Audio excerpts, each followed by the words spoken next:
Hi there, everyone. Well, welcome. Welcome to today's event. Excited to have everyone here. We'll be talking about raising your first VC fund. We have a really great agenda lined up for you guys.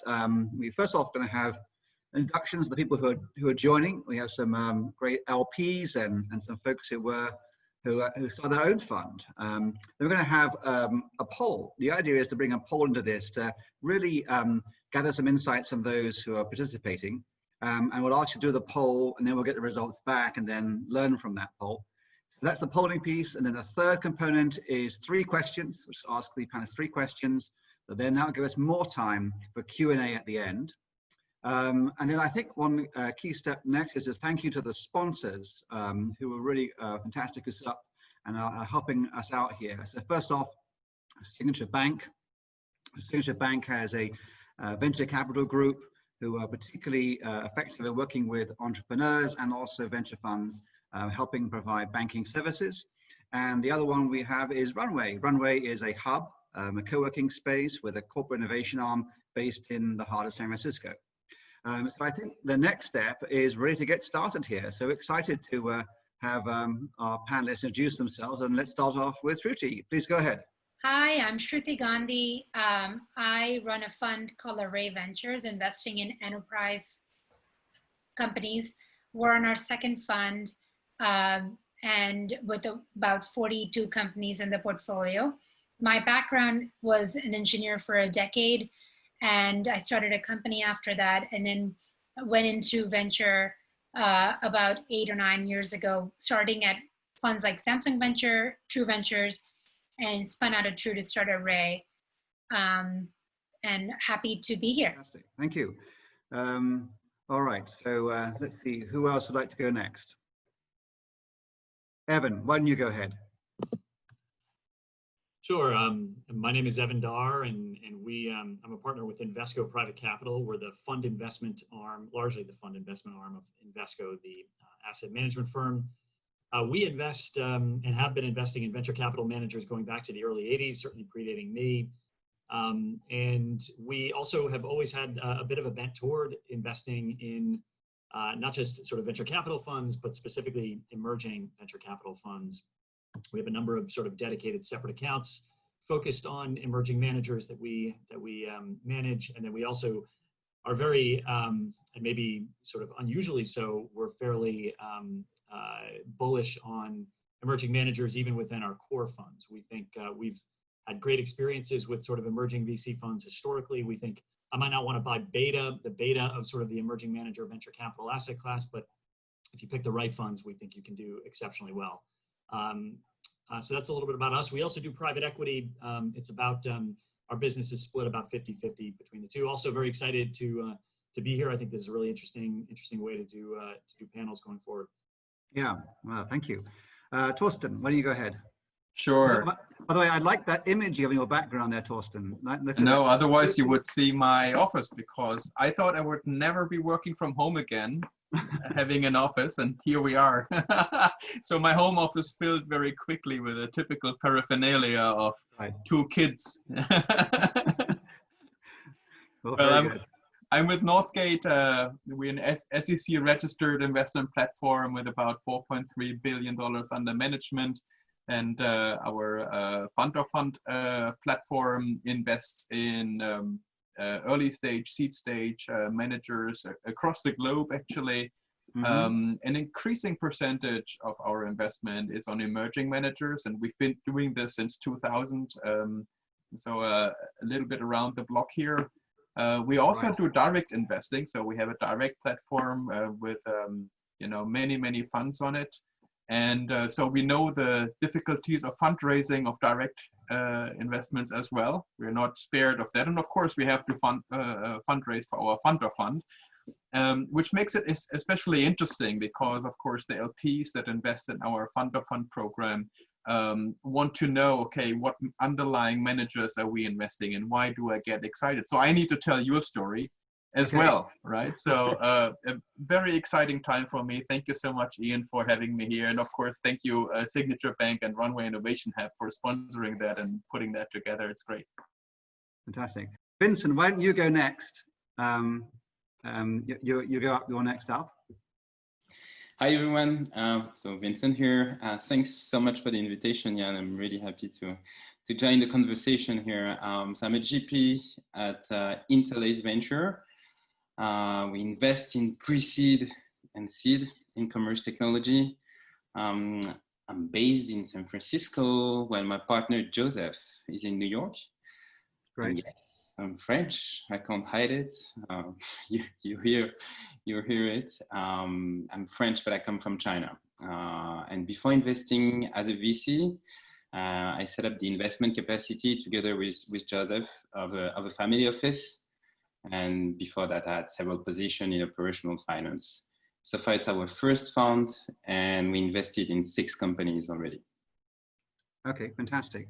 Well, I'll just quickly finish up on myself. Level Ventures, we work with investment managers throughout their career, helping them if they need to raise capital, and also helping them also in the terms of if they find interesting deal flow, we help provide them get a track record. So our focus is on working with investment professionals throughout their careers. This is why this event is great for us, because it's really helping investment professionals take their next leap if they want to, which is to raise their own fund.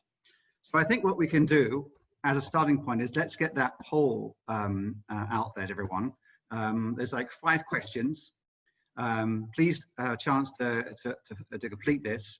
And then what will happen is after we finish the 3 questions, the panelists will then come back to this. So let's, if everyone can take a shot at completing that, that'd be fantastic.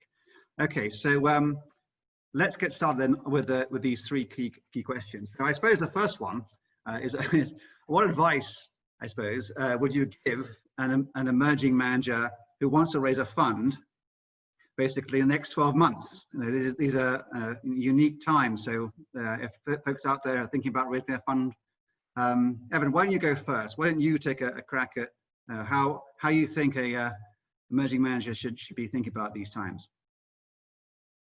Well, I think if you can, you probably should wait.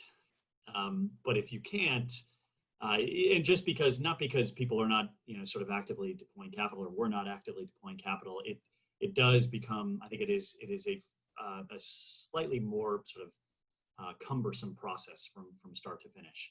And I'll give, as we talk about this later, I'll give some sort of caveats to that. But I do think it's going to be more challenging. Also, you have the so-called denominator effect in venture capital, in sort of asset management in general, where, I think the value of many institutional investors, sort of private equity and venture capital holdings, their allocations have just shot up, assuming that their public market valuations have gone down, which is obviously normalized here in the last few weeks. But if you are actively, if you want to raise in the next few months, I think it actually, in some ways, it's a great time to engage with folks. Just you have a captive audience, and I think I feel like I'm doing as many Zoom meetings with with VCs as I was doing, probably more than I was doing coffees before. We're not traveling, so I think there is a real opportunity there.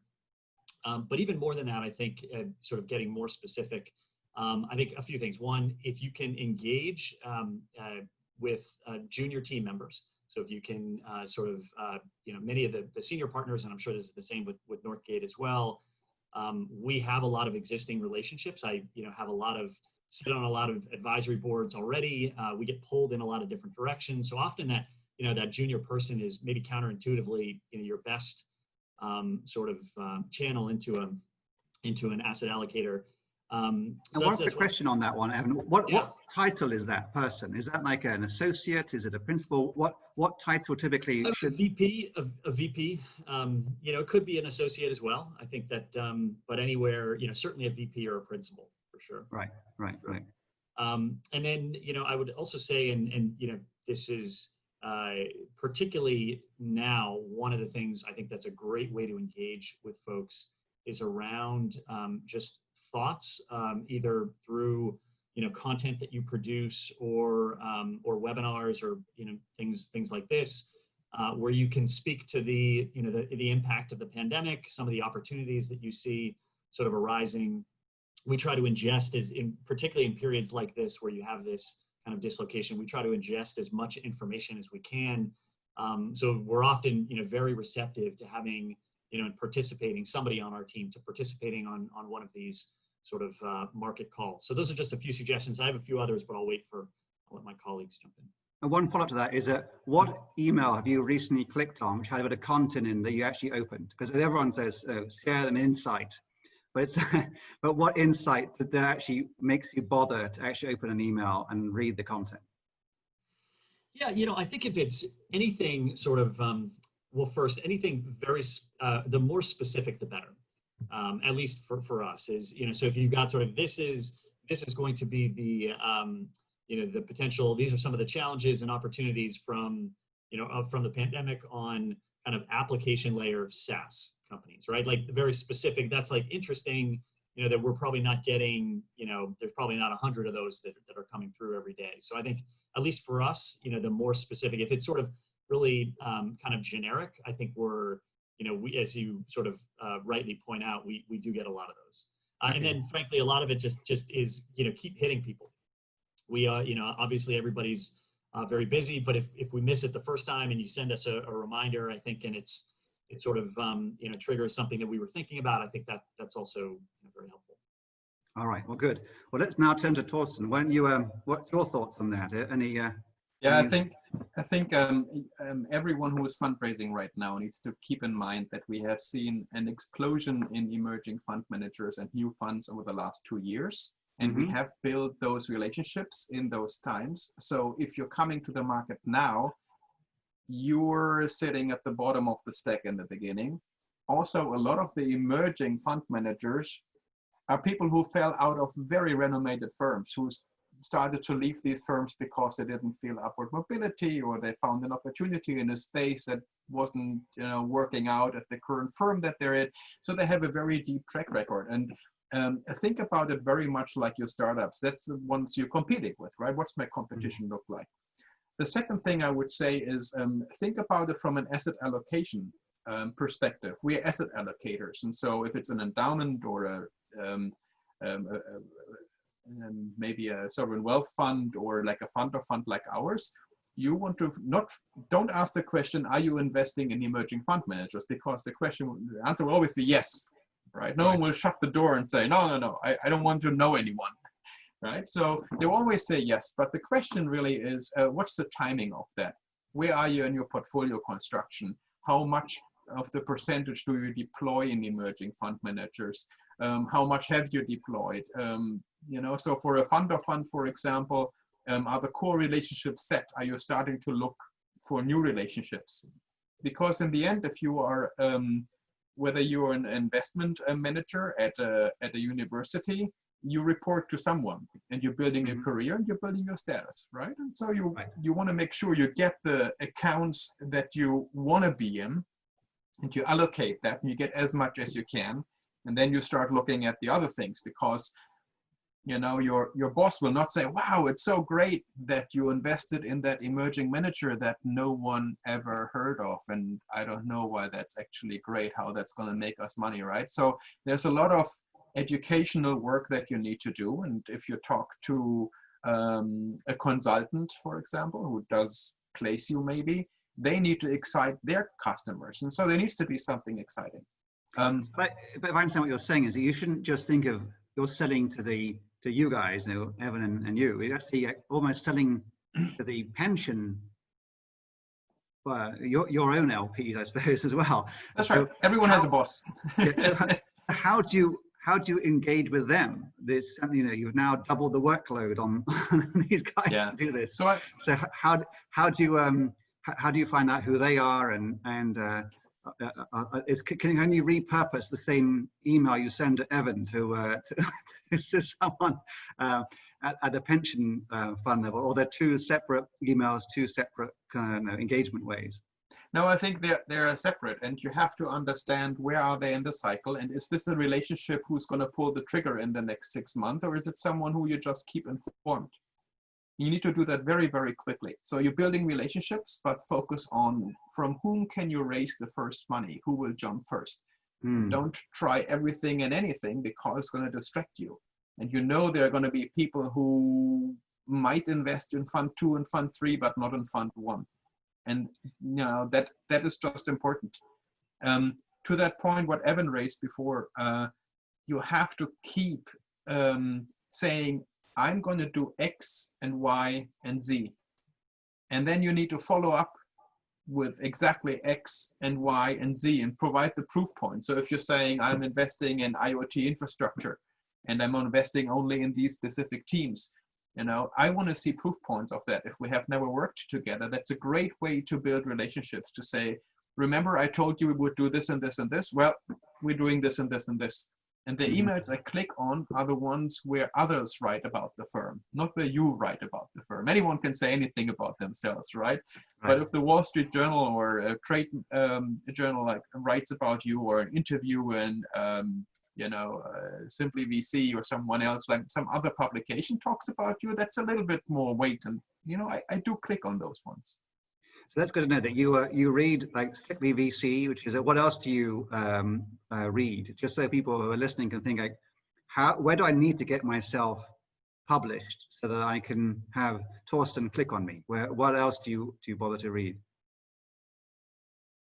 Oh, for me, it's IT infrastructure, enterprise software journals. So that might not be the best way to engage.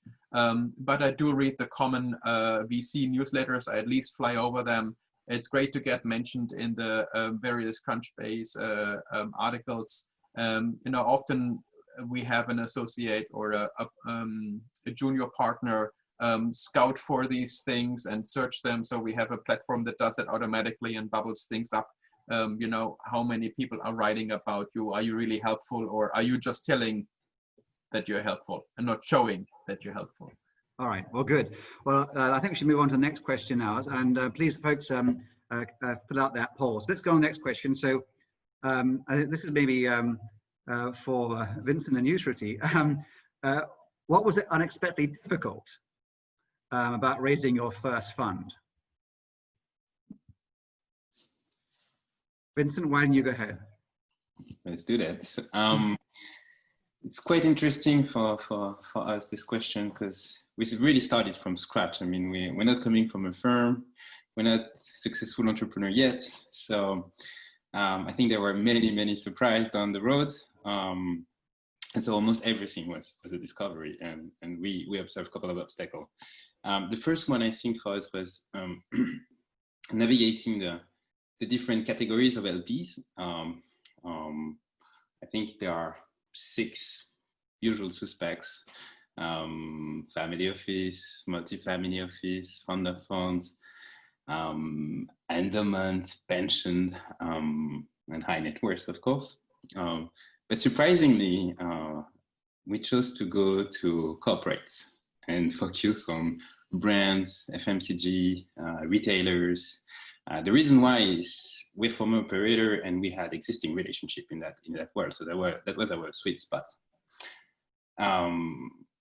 We got significant interest and piled up a couple of meetings, but at the end of the day, it did not pay much. That was almost 10 months of efforts without closing any, and I would say kind of a flat learning curve, but producing a lot of slides and a lot of analysis.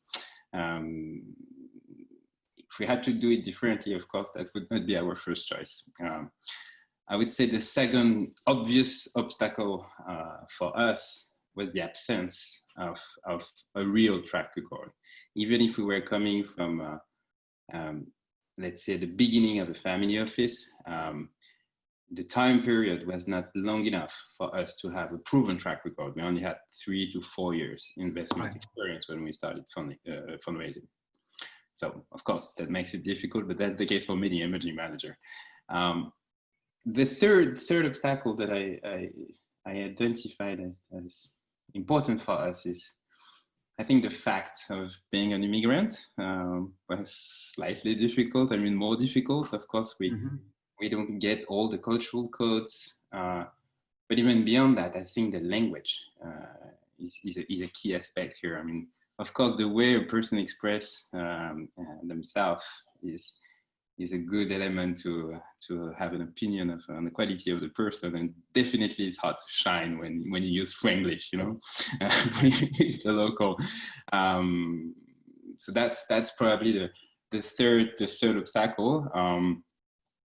I would say also that I mean, being present in New York and Silicon Valley, as long as it's good for investment, it's pretty hard for fundraising, put it this way. Most of the people who have a capacity in those regions are already exposed to VC. They even have a certain access to deal flow if we're talking about individuals or let's say discretionary investors. And sometimes this deal flow is even more robust than ours. So it's really hard to sell an access to that. So of course we hit a few walls on those. But I think yes, this adversity enabled us to grow and push further our differentiation, our approach, our tools, our strategy, and thanks to all those walls we grew. We quickly, at the end of the day, well, I think the reality is that for investing on an emerging manager without a real track records, it may require a certain love of entrepreneurship, because it's somehow a certain entrepreneur journey that you're backing. For us, and that was quite strong, the patrimonial dimension, of the decision process, in a way that the decision maker should be the one investing his own money. That makes a whole difference. That's why at the end of the day, it's mainly family. Can you explain that a bit more? I just trying to understand what you were saying there. Explain that bit. When you're saying about the decision maker, you're saying that the point is that you're taking a big risk by backing super exotic emerging manager, right? And I would say it's a big risk to take if you're not investing your own money and you're an employee. You know, probably in case of issue or failure, that can be damaging for your career. So it's a huge right. And that's why I suppose you're saying that institutional investors is harder for you to go after because of that. So you had a tough time with corporates, a tough time with institutionals. Exactly. Yeah. At the end of the day, we identified that this emotional connection between LP and GP and this patrimonial dimension was really important. So yeah, maybe also maybe a little bit of craziness was important also, I think. Yeah, and then, that was the key element. But there's a last obstacle that I want to highlight, and I think it was impatience. Yeah, because time pressure and cash pressure increasing as time goes by. We try to close some LP, but the reality is that you don't close an LP the same way you sell a yogurt, right? So it's about inspiration, it's about building trust, and that takes a while. And so don't be impatient. There's something we learn down the road, and yeah, sticking to what we say, building this trust, building this relationship. It's really long term, and fundraising also is long term. So okay. Yeah. Well, that's excellent. And I have one quick follow-on question is that what signal did you start to realize was a signal that someone would not invest in you? Because the sooner you can get that signal, the sooner you can start wasting your time talking to yet another LP. So do you have any advice, anyone? What's a good tell? Well, I think the most appreciable one is not really a tell, is, you know, all those big fund of fund and the institutional who we had the chance to meet, at least for a first meeting. Most of them tell you straightforward, we won't invest in your funds. I think that's the best. Okay, so there's no need to develop that acute awareness. The clearest one. I mean, I really appreciate that, and it's even at the beginning of the meeting. So you're like, okay. That's definitely appreciable. Now, a good tell, I think no answer. I mean, just don't push. Just don't push. I mean, people are not responsive, not engaged. Don't push. Let them come to you. Okay, well, this is good now. And now let's move to Shruti. And I know you probably have a different experience. You're an accomplished entrepreneur, success, I think, a number of times over. So what was your experience, Shruti, as you went ahead? Well, I think everyone's done a great job. Vincent, thank you. That was very encompassing. I'll try to add to that a little bit. I think when you're raising your first fund, there is an aspiration and then there is reality. I think, we all want to have a model of what we want to do, and we want to invest, $1 million and lead and and raise 35 to 40 million, whatever our model is. And then there's reality, which is I haven't closed all of it and I don't know what's going to happen. And yes, I have to start building a track record in parallel. And I think, should I act based on what I'm aspiring, or should I act based on what my first close was or something like that, right? And especially in this market, who knows what my second close is going to look like, right? So I think as an emerging first-time fund, that is difficult and then guys like Evan and Thorsten are checking in on you to make sure that what you told them is matching up. And it's hard because, while I want to do the $1 million checks and have a certain ownership, the reverse is also true. Should I just buy a logo and say I had access? But I couldn't do the entire round, right? It's so much anxiety around what the right, and by the way, no one knows that, right? Even you ask a bigger fund, they all have bipolar personalities themselves, right? They're $1 billion funds, but then they have, seed funds, and then they do that and they do everything else, right? So I think the reality is the answer needs to be what you believe really, and transparency around what happened. So I've actually had LPs call founders when they were doing diligence, institutional LPs called founders saying, would you have taken more money from this GP at that time, right? That's a great way to, if you actually are interested, that's a great way to figure out, will you want more money, especially hindsight, right? Now that I've invested and I'm a year or 2 years, whatever, out with that company, if the founder continues to say yes, right? That's a good stamp of approval that not only did I promise to do things, I've done it too, and that's why the founder's on your side. I think that's one of the more tactical, so the model and what you want to go after, ownership, all those things kind of are difficult, along with, the other things Vincent mentioned. But I'll stop right there because I there's so many things we can dive into. And then I suppose as diving into then, what was the experience you did in terms of finding your first check? Was it someone you knew? Was it someone who introduced you to someone you knew? What was that process like to get that first check in the door? I think everyone has a different journey to that. For me, it was a little different. I had a lot of founders who I had backed previously that had liquidity. They'd been acquired and they wanted to co-invest with me originally. And long story short, that structure ended up becoming more my first fund. So that is pretty unusual. And if you can do that, that's pretty awesome, because all my, both the fund, a lot of my fund for both LPs are same people, and first checks are those same people who kind of have continued to believe in me over the years. If you were to start from scratch, I would say that I think Vincent made an excellent point, right? The 6 types of LPs. Figure out who that is. And the hardest part with fundraising for a fund is if I tell my founders, you think fundraising is hard, but there's lists and lists of VCs out there that you can follow and cold email. LPs don't want to be found.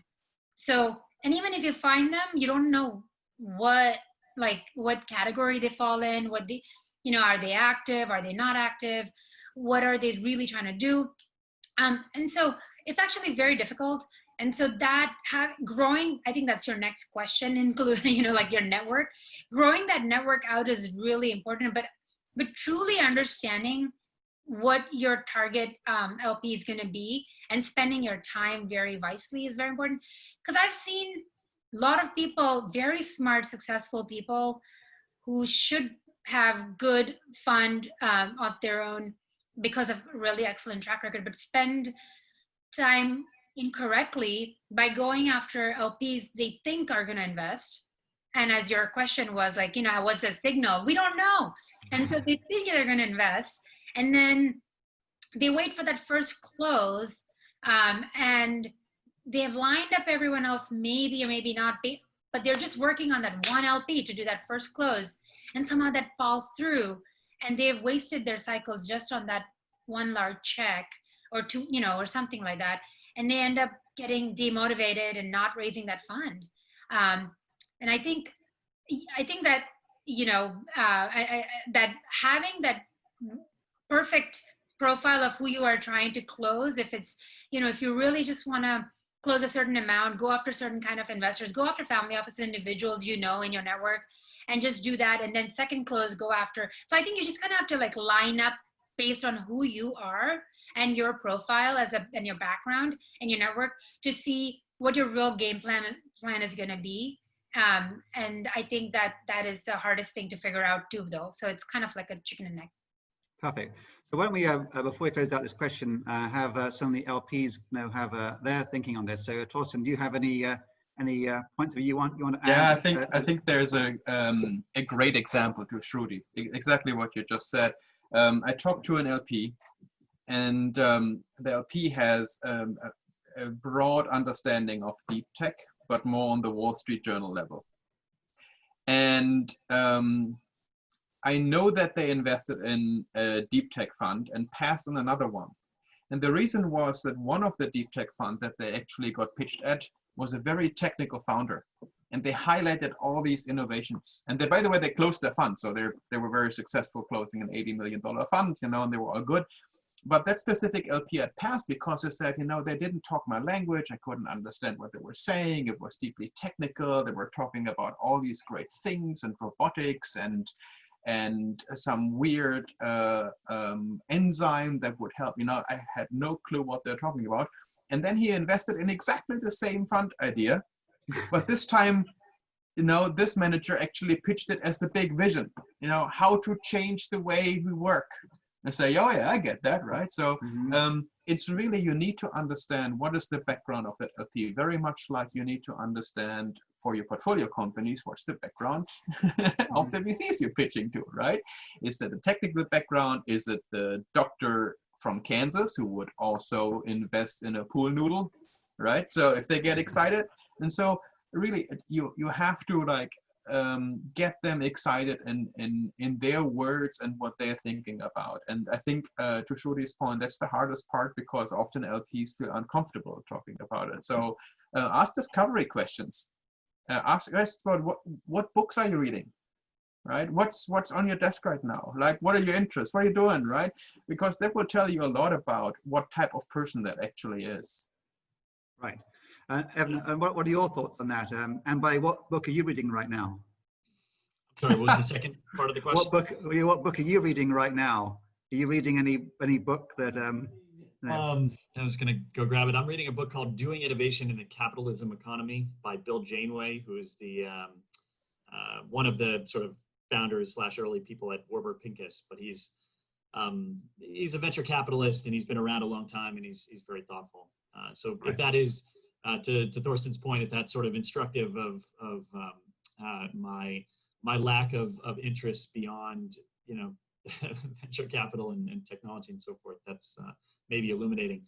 Yeah, but I would agree. I think that's right. I think I would actually extend it as well. What Thorsten was saying in terms of the background of the people that you're meeting with, Also what their scope is, what their mandate is. Are they focused on, just finding venture capital funds? Are they focused on private equity and venture capital? Are they focused on all asset classes, as many, family offices and multifamily offices are?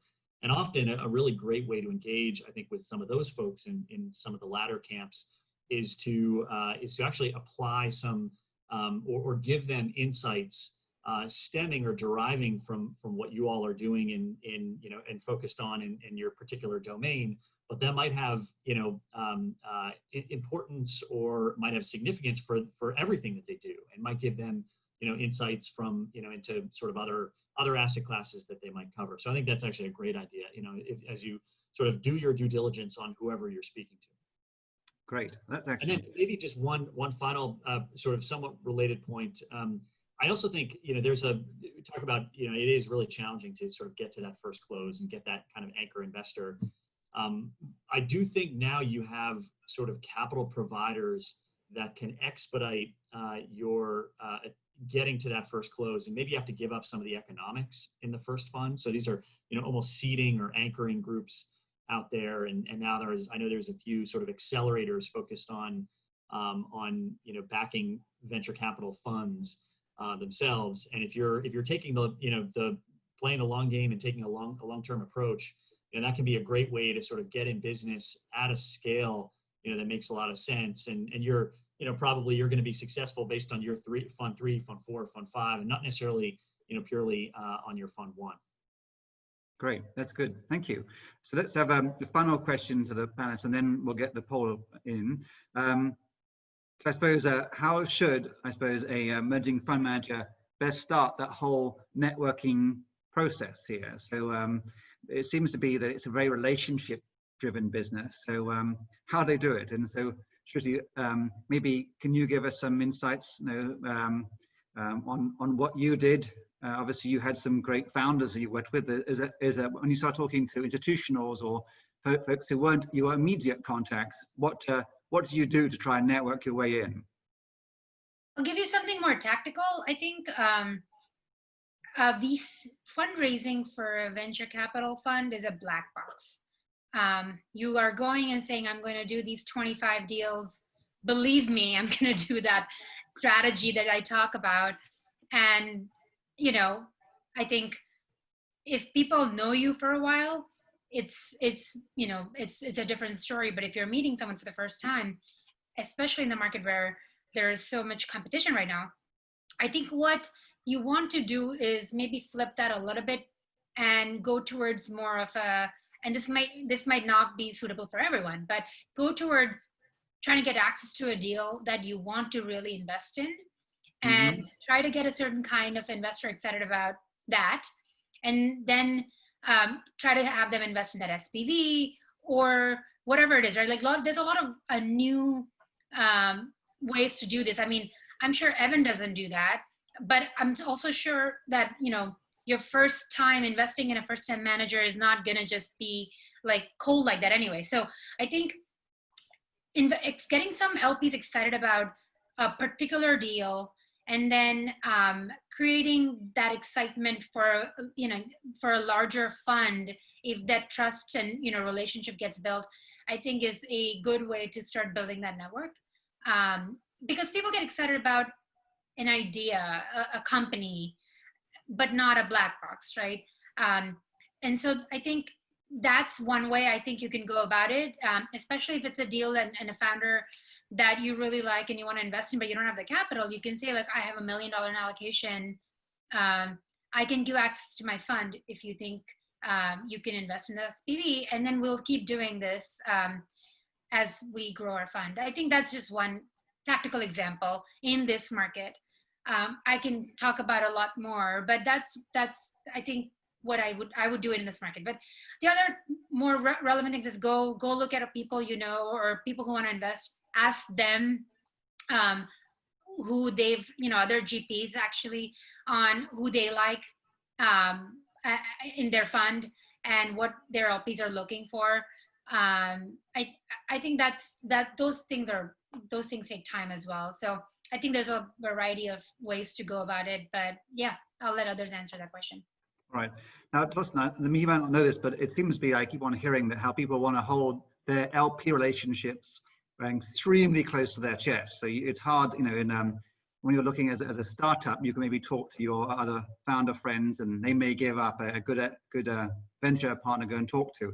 But it seems rare the case is with LPs. It's like, who are LPs? Where do I find them? So what do you recommend for someone, how they start this networking process? You talked about some of it around content, and that's been discussed. Is there any other ideas how they can start that? Or maybe you can give examples of people who did it badly, so we can learn from an anti-pattern as well. Well, usually venture funds have a GP commitment. And so that usually means that you have to put some of your own money to work. And most of the unsuccessful raises that I've seen have been focused only on investing in startups.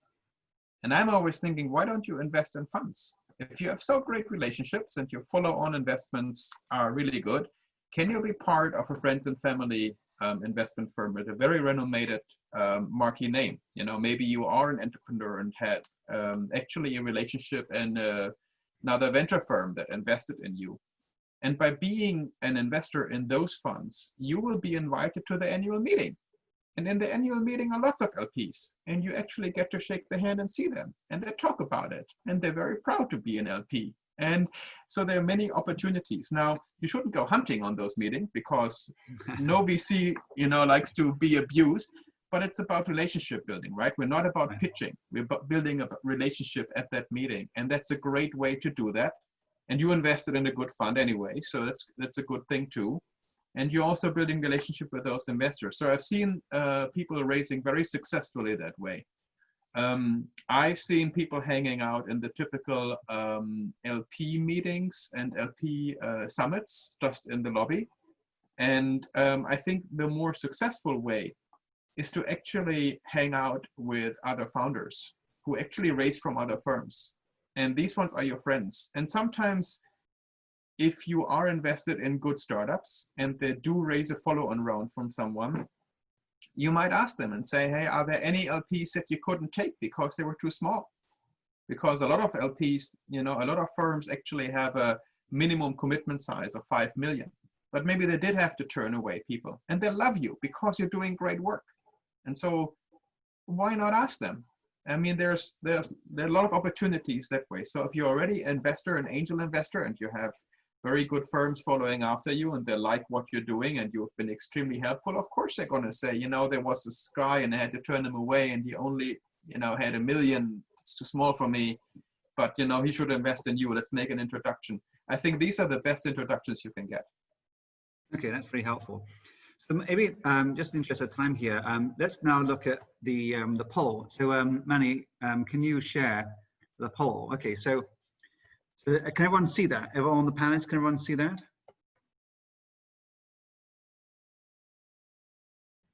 Yes, I can see it. Okay, splendid. So maybe what we can do is go through some of these and then get the initial thoughts on them. So why don't we start off with Evan? So the first question was, what stage are you in raising a VC fund? So it looks like overwhelmingly everyone on this call is anticipating one. So if there's any additional insight you can give to them that you haven't to date, for all these people who are now out there actively thinking about it? I would say start the process. So, similar to the way that VCs like to build relationships with entrepreneurs or founders over a long period of time, and build those relationships in an ideal world before those folks are actually actively in a pretty sort of discrete fundraise. It's the same for us as potential LPs in these funds. Is we want to get to know somebody over a long period of time. We want to have as many interaction points as we can. So even if you haven't sort of made that decision, now is actually a great time to sort of engage with LPs. And I think you might actually find that folks are even more receptive once you tell them, more receptive to sort of initial dialogue once you tell them that you're not actually fundraising at the moment. Right. So I think it's actually great. I think it's really interesting that most folks are not actively raising yet. because I think this is a really great opportunity to engage. Okay, great. Well, then let's move on to question number 2. What is the investment focus of the fund you're looking to raise? And next, so by quite a significant margin, the generalist fund, followed by enterprise. So Shruti, does that surprise you? Your fund is quite focused, isn't it? Did that help, or do you think that you describe yourself as more generalist? I thought you're quite targeted, aren't you? Is that right? And so yeah. Yeah. I would say being targeted has helped me, and it actually helps me clear the noise that comes your way as well. It's very easy for me to say this is not the focus, and there is no other way around it. I'll actually answer more, like I think 21% want to do an enterprise fund. I would say to those people, be more specific than that if you can be in your thesis, because when I say to a founder, I don't invest in this category, they always come back and say, no, but this is B2B still. And you always have to go back and say, like, no, this is not the kind of B2B I'm talking about. When I say enterprise, I mean true infrastructure, cloud, security, right? And I think there's a lot of confusion around, nomenclature around these things. So the more targeted and specific you can be, to the extent you want to be, obviously, is really valuable. But if you're truly generalist, which a lot of funds end up being at that stage, just find some sort of a differentiation where you're not just talking about getting a deal off of AngelList and or the next YC batch, and right, like whatever that differentiation is or either it's differentiation in sourcing or differentiation in you being picked by the founder, right? Even if you say I'm getting all my deals from YC, let's just say whatever that might be your strategy, because there are a lot of funds doing that. You can say, but founders tend to pick me because I have a good track record. I have successfully built companies and sold them, whatever it is in the category, whatever it is. So for me specifically, being enterprise really helps, because that's been my experience for a couple of decades. And then I'm very specific around what that is. But even then I have to go back out there, talk about what enterprise means, because everyone uses that word very loosely these days. Right. Okay. Interesting to see crypto at almost the bottom here. And I saw someone, we may get to the Q&A series, asking why we didn't ask about impact. Does anyone have an opinion on if we'd had impact? Do you think that would have jumped? Is anyone seeing a impact specific funds? Is that something maybe, Thorsten, that you have a particular penchant for, or you don't even consider it as part of a category here? I think it's a good category to have, because there are a lot of family offices, sovereign wealth funds, wealthy people, high net worth individuals who specifically like those areas. They want to make money, but they don't want to make it at any cost.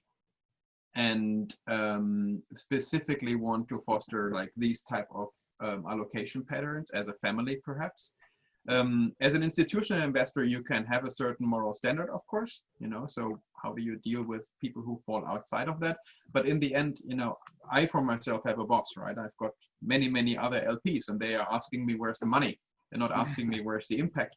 That's just because we're not pitching that specific part as one of the differentiator. In our case, it's the access to great managers and portfolio construction. Other fund of funds are different, and other asset allocators are different. But I think it is one of these areas that is definitely underserved. And the reason is that there's not enough return in that area yet. There are too many funds who have burned that bridge by doing too much impact with too little impact on the return. It's venture subsidized business models. That's nice, but you can donate if you want to. And get a tax write-off too, I suppose. So I suppose that another question now, looking at number 3, is what do you think is the biggest challenge to raising your VC fund? So, Vincent, why don't you take a crack at that? It seems that securing a lead LP is, and then identifying the right LP. I suppose, do you see those as closely linked? So unless you've secured the right LP, you may not get that to be the lead. Or do you see them when you were doing it as closely aligned? Is the two things that you were challenged with? Yeah, definitely. I mean, for me, that was the big hurdle. We had some commitment, but we were absolutely not ready to go before a minimum of commitment, of course, and that comes with a real plus with the lead LP. Funny enough, in our case, it started with a no and transformed into a yes. Let's say 18 months or almost two years after the first no. So Right. it can take a while. And yes, identifying the right LPs. I think Shruti went through that also, and that was also in a set of advice that I would have for new managers. I mean, you have to do a real homework on who you want to talk to and who that can be meaningful to. And you expect, I mean, you expect the startup to do the same when they come to pitch you, that they know you, they know why you should be a good VC. I mean, you should arrive with the same knowledge of the LP. So it means that you need to identify the one that can be excited by the kind of investment you do. I mean, right. Okay, well, good. Now, number 4 is by far, is where do you think you'll secure the majority of your LP capital from is family offices and high net worth individuals. Well, I think this ties very much into that. The first question is to, do you think that that's realistic in terms of the next 12 months or so, or are there other strategies people should be thinking about in these times? Maybe Shruti, do you want to answer that one? Are there other strategies that people should consider than we have here? I think if you have founders you work with, as I said, if you help them make money, they'll want to support you, which is what has happened for me. Right. I think that category falls, especially if they've, you know, that would be in like the high net worth category, but it's more calling them high net. They're just basically your friends, and then their networks I would amplify what I already know into building larger networks instead of going in cold everywhere. Right. So that's, I think, it's more like a strategy. Okay, good. And the final one here is, what do you expect with the size of your fund? It sounds though it looks at 5 to 20 is the sort of sweet spot. And maybe Thorsten, what do you think about that? Is that typically when you have been pitched by emerging fund managers, is that the size that you feel is the right place to begin? Obviously, different sectors and different investment requirements, but in general, is that a good starting point in terms of enough capital to make to give results so they can help, so they can raise fund too? So I think that very much depends on your portfolio construction and focus, and there are 3 categories. Number 1 is the fund that couldn't raise and says, oh, we had a test balloon fund and it actually turns out just to be 5 million or 6 million. So it's a $6 million, call it an angel, super angel fund, basically, where you say, hey, I couldn't get the full blown fund together, but this is my first thing I could actually institutionally execute. And that's actually very good because you can show that you can institutionalize the track record, the reporting, like all of these things that you need to do with real LPs later on. Then the 5 to 20 million really depends on what's your follow-on capital. Are you maybe giving some LPs like some follow-on potential? Because if you own, like, call it like 10% of the company and they raise 100 million round, then you have a problem, right? If it's very successful. So there are ways to get around that, and that's probably a luxury problem to have if your company raises 100 million round. But you should think very strongly about portfolio construction. So 5 to 20 million is something we often see. And then the next bucket that really bifurcates is the 80 and $200 million fund of managers who are first-time managers in their firm, but of course have a 10 or 15-year track record and come with relationships, which might not apply for this forum. When I see a $20 million fund, it's really interesting to see how much control do you have actually at these companies, or are you just like the little tiny like appendix on some deal and don't really determine where this company is going, which makes it hard for us to lean in. and will definitely not let a pension fund come in, because they need to deploy like $1 billion a year, and you know how many $1 million tickets can they write? And so there's a you know, I guess it works well when you target family offices and high net worth individuals. Great. And then Evan, a final question on this before we move on to the general Q&A is that when you start as a founder raising capital from VC funds, you often told like, well, you've now raised one round, prepare to now raise the second. You basically you're moving on from on the train, you never get off it. Is that the same, you think, with raising a fund? Is that once you've gone down the route of bringing in institutional funds, basically it's an ongoing sort of a management of preparing to raise your next fund, or is it? I'm trying to think of how do people think of a strategy to move from fund 1 to fund 2 to fund 3? So Evan, can you shed some light on that as people are thinking about that? Yeah, sure.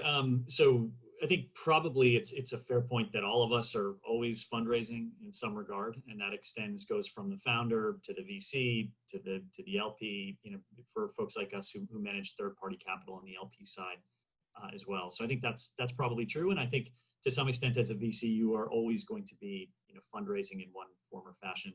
Having said that, if you perform very well and if you keep your fund sizes fairly constrained vis-a-vis the demand for those funds, your fundraisers should be pretty quick processes that you can also organize in such a fashion that are, they take up a lot less of your time. I think probably everybody's most challenging fundraise is going to be their first fund, again, presuming, strong performance. So I think, yeah, I think, yes, you'll need to start thinking about your fund too, but if you're doing well, and well doesn't necessarily need to be defined. I think we're all, for those of us who are practitioners in the venture space, we realize, I think we're realistic that there's not going to be, any distributions from fund 1 to fund 2 or fund 2 to fund 3. And really, I think what we're looking for are some other proof points, whether those are sort of material up rounds from other funds that we think highly of, or just company traction in lieu of more tangible metrics that you can point to. And if those things are coming through, then fundraising should get progressively easier. All right, well, good. Well, now let's move to the Q&A session, and try and end this around about 6:50. It's another maybe another sort of 10 to 15 minutes here. So then let's look at some of the questions here. There's a very specific question for the LPs. Is there a preferred percent of a GP commitment?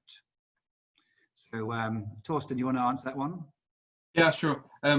So maybe, we have a luxury problem because we have good deal flow, I believe. And the problem is always if you see two funds next to each other and they look exactly the same in terms of strategy, and we have not worked with either one of you, and one GP has a 20% GP commitment and the other one a 1% GP commitment, guess what I'm going to do, right? And I fully understand that, for me, this is a little bit unfair. Not everyone is a multi-billionaire and has multi-millions to spend, and it's always a matter of net worth. But in the end, it's about how much of your net worth are you putting to work, or is this an armchair investment that you're doing there? Are you basically saying, I'd like to raise money, but I'd rather spend other people's money, and my own family money I put in my mutual fund or my right. my bonds or something like that. So a high GP commitment is definitely important, and that is a function of net worth, but I need to see it. Okay, good. And then another one of the LPs here. So maybe Evan, you can take this one. Are there any current categories within the VC fund space that you believe are particularly underfunded or overfunded? Yeah, it's a good question. I don't know that anything is really underfunded these days. I think as everybody knows, there's more dry powder out there than there's ever been. I guess if I was going to say underfunded vis-a-vis the current opportunity, it'd be something in, maybe online education, which is probably, sort of digital or ed tech is probably overly specific for the question. But, I think finally maybe we're seeing an environment where you could build a fund strategy around that. And just because it's been so challenging historically, I think, there haven't been a ton of successful funds that have been raised there. And then, in terms of what is overfunded, probably usually I'd say consumer is generally overfunded. I think certainly we're seeing quite a few kind of enterprise SaaS or infrastructure funds come out now. But if you, sort of look at the scope of the opportunity and the potential to build, really big multi-billion-dollar companies in a lot of different categories within the space, that's probably justified. So I guess if I had to say overfunded, it would be that. Historically, I might have, a year or two ago, I might have said crypto, but in part because I don't think there's the breadth of opportunities or founders to back in crypto space to sort of warrant, a disproportionate amount of capital being raised. But I think a lot of that is tapered off. So I think crypto has been somewhat right-sized. Okay. Now, one here, Vincent, here. So obviously there's someone here who really appreciate your candid insights. But I want to know, though, what category of LPs did you end up finding the most resonance with? So maybe you could just clarify that with someone who liked the feeling, the empathy that you share. Thank you. Sorry, I didn't get the question. I don't understand the question. What was the group of LPs that you finally connected with to help raise your fund? The family, right? Is that what you're saying? Yes. What group of LPs, limited part? Yeah. What LPs did you end up securing to go and raise your fund? At the end of the day, the structure of our LP pool is we have about 3 to 4 families, entrepreneurs, and execs. So it's mainly individuals who took their decision. Some of them run a family office and investing their own money. So all the time, it's people, again, who have this patrimonial dimension. And a little bit aligned with our strategy at Interlace, and actually it explained the name, since we have a focus of investment, we invest only in commerce technology, we pitched people who had an interest for commerce technology because they had operation in commerce. And so what we pitched them is that they will benefit not only from a financial perspective, which probably will not really change their life, but we also inject this strategic dimension, which we think will create kind of a virtuous cycle. LPs bringing value to the portfolio and portfolio bringing values to the LPs. And so the biggest portion of our LP pool has or had operation in commerce. Okay, that's helpful. Thank you. A question here about deep tech. Maybe Thorsten, you take this one for the LPs. So do LPs look at deep tech as a separate category of allocation yet? So we do. Okay. And that makes it very hard because often the deep tech funds that we found turned out to be enterprise software funds. And that's not what it is, right? Deep tech is deep tech. And I think people use that word very loosely. And we have it as a category because we're trying to diversify, and our LPs expect us to diversify and have a certain allocation for things that are, really frontier things and hard questions to solve that everyone knows might take longer than the typical venture categories. And deep tech is one of these things that are not well understood, and the word is thrown around a lot, and that is not helpful. And I think the best advice I can give for any deep tech fund is to produce great content, to really differentiate yourself and not make every blog post sound like an AI, blockchain, enterprise software startup. That's a good one. Yeah, now next one is you, Shruti, here. Did you use any technology or software to help with the tracking of the fundraising process? I suppose beyond Excel, did you use any smart technology out there that other people can use? It's funny. There's always the traditional things that you have to take care of, and then there's innovation you can take advantage of for yourself.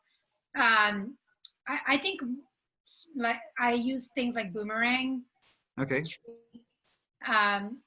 now I think a lot of it is done in like Google Gmail itself, where you kind of put reminders for yourself on following up with folks like Evan and Thorsten in particular time. When they tell you, let's connect in July, you know, you kind of have a reminder that says that.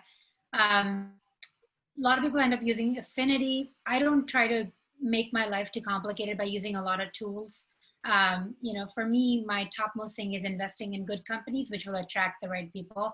And whatever I need to simplify to do that, I will use tools. But I'm not a superhuman user, and I'm not a, you know, these tools user that I kind of constantly spending my time on. But the thing you do need is a good system. If it's HubSpot or if it's Airtable or whatever it is, that kind of can help you organize yourself. It's the most important thing. Instead of thinking about the tools, think about what you need to do your job better. Okay, that's great. And then a question. Sorry, just to let me add on that. There have been several funds who were pitching me how they're using this great AI to identify deal flow and have these like thousands of signals who are looking into that, and then they find the right deal and the right combination. And then I get emails that look like they're, you know, copy and paste with wrong formats and not automated and not personalized, and no one ever follows up. And then they say, oh, it landed in my spam filter, and all kinds of excuses. That shows me two things. Either they don't understand that fundraising is very, very, very central to running a fund. Otherwise, you don't have a fund, right? Or this whole AI thing that they're saying they have for deal flow, they don't really have anything like that, and they don't understand anything about it. And, you know, when people start pitching tools for something, they have to follow up and show me that they're actually using them and understand how to use them well, and not have these like weird hand-blown emails to me and never follow up. Right. That's a good one. So there's a question here that was about what GP authored research, and it talks about reports, blogs, podcasts, books that would I suppose engage you. But I had another thought because we've talked about some of that before. Has anyone thought about video? Do you respond well to a video in terms of a type of content that is best to engage you? Everyone else is creating books and podcasts. Has video ever be more effective than these other forms of content? Evan, what resonates with you?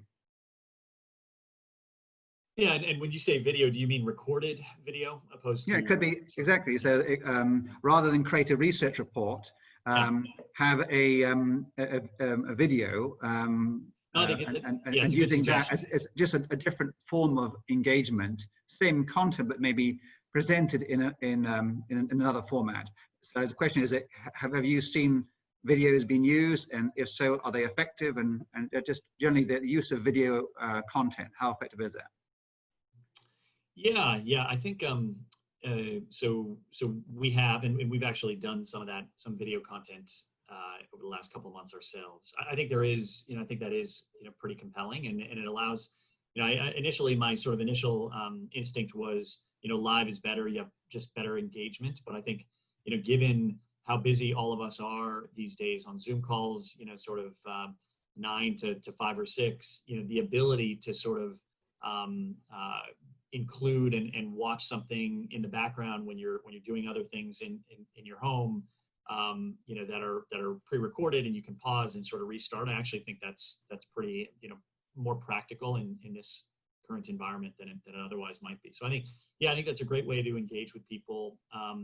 I think there is something to, I think probably the ideal solution is something that includes both. So you have sort of a live component, and then you send out a replay, just so, as we're seeing here, the amount of engagement you get from people who can ask questions. So I think that's, that's certainly invaluable. But no, I think video is a great way to do it. Okay. Next one, is fund theme as important as investment focus on LP decision making? So, for example, diversity or inclusion, etc. Maybe Thorsten, maybe you take that one, and then we'll find one for the GPs as a follow-on. So, Thorsten, you mind taking that one?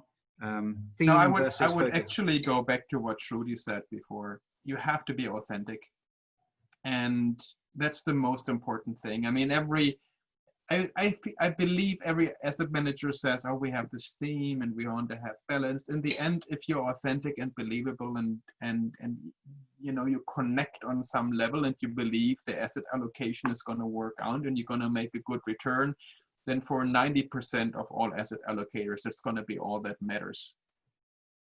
Okay. And now then maybe one for you here, Vincent. What was the most challenging meeting you had with an LP? Oh, that's a tough question. Well, but I was well prepared. I think it was a very sophisticated LP, super educated, which is not the biggest. I would say most of the LP we have are not that exposed to VC, but this one was really, really well educated, and it challenged us a lot on the portfolio structure, even going to some digit on some ratios. So that one was kind of technical and unexpected, but we were actually well prepared thanks to a couple of seminars and workshops. So, but yeah, challenging. I never had an experience where there was no how to say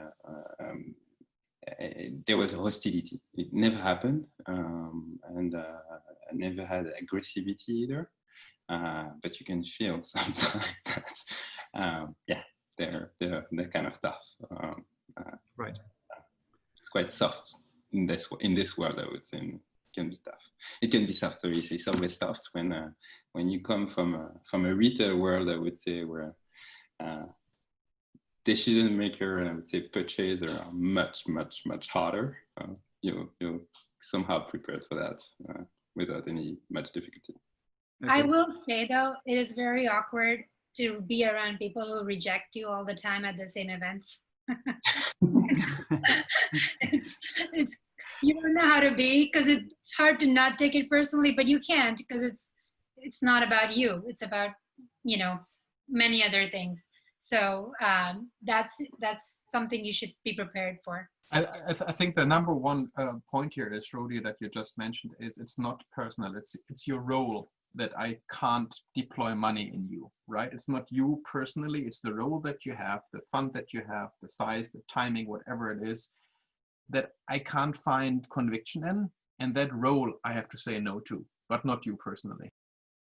Yeah, I would also say, just to build on that, I think, you know, also recognize that we're tracking, and I'm sure it's the same with Thorsten, we're tracking upwards of, 1,000 different venture capital managers, and many of them, probably most of them, are emerging managers. So it's, you just have to recognize that inevitably we're going to turn down, 900, probably close to 1,000, managers over a few year period. And so, not only is it, of course, yeah, it's certainly not personal, but even more than that, it's just, there's a lot out there. There's a lot of product out there. And it also, is why you need to, and things like this are so helpful and instructive, but also recognize that there is, there's a lot out there, and your story is not going to resonate with everybody, but you only need a few to start your fund. Great. And one final question here is maybe to you here, Shruti, is that how much more difficult was it, do you think, was it to raise a solo GP as opposed to having one or multiple partners? I recall that you did yours all by yourself, and I know that Vincent, you did yours with a partner, so maybe we could close on that point. Excellent question. I think it's a very real question, and you have to be very authentic again with that as well, with your strategy. Are you going to be solo for the rest of the funds, or is it just a current fund strategy? But what is true is a lot of institutional investors do not like solo GPs because of the typical what happens when you get hit by a bus question. We're not going out these days, so different. But more the concept of that, right? What happens? Who manages your portfolio?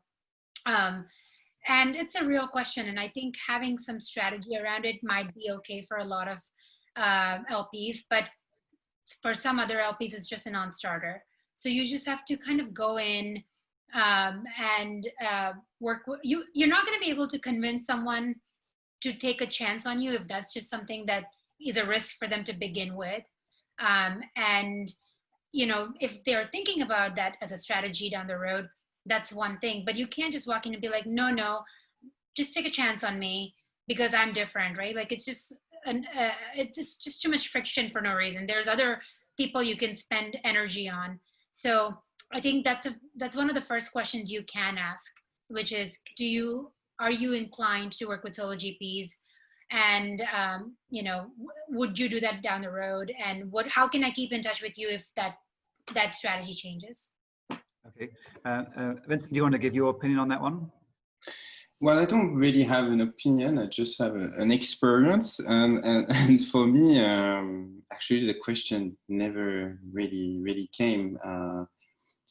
I met my partner actually in China in a negotiation, and we had such an alignment in values and in business acumen that we're on the other side of a negotiation table. And I mean, not the same side of a negotiation table, but we had the same way of working together. So I'm not going to say it was a crush at first sight, but we became friends and worked together for a couple of years. And when the opportunity came, it was obvious.